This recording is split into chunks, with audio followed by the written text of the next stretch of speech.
हाय दोस्तों, स्वागत है तमारू मस्ती रिएक्शन ની અંદર। તો આજે આપણે વાત કરવાના છીએ રોમા માણેક વિશે। તો અત્યારે ક્યાં રહે છે, તેમનું જીવન કેવી રીતે જીવે છે એના વિશે પૂરેપૂરી ચર્ચા કરવાના છે આ વિડિયોની અંદર। તો તમે વિડિયો એન્ડ સુધી જોજો। તો સૌથી પહેલા વાત કરીએ કે રોમા માણેકની એન્ટ્રી ક્યારે થઈ હતી। એમની એન્ટ્રી થઈ હતી મહાભારતની અંદર। તે સૌથી પહેલા 1988 ની અંદર એ સિરિયલ આવી હતી। એમની અંદર એમને રોલ કર્યો હતો। એના પછી જે હનુમાન કરીને એક સિરિયલ આવતી હતી એની અંદર પણ એમને રોલ કર્યો હતો।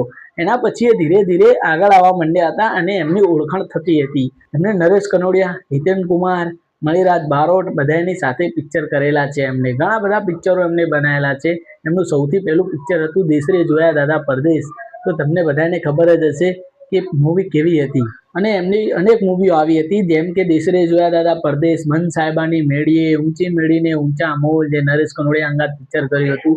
આ દરેક પિક્ચર એકદમ હિટ એમને આપ્યા છે। અને હા, રોમા માણેકના જ્યારે લગ્ન થઈ ગયા એના પછી એમને પિક્ચરોમાં આવવાનું બંધ કરી દીધું હતું। અને હા, જે હિતેશ મકવાણા છે, જે એમના પતિ, તે ગાંધીનગરના પૂર્વ નેતા પણ રહી ચૂક્યા છે।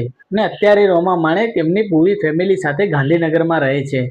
અને એમને એમની ફેમિલી વિશે જલ્દી કોઈ સોશિયલ મીડિયા ઉપર કોઈ ફોટો કે કોઈ વિડીયો કોઈ પોસ્ટ એવો કર્યો નથી, જેથી આપણે પૂરી માહિતી મેળવી શકતા નથી।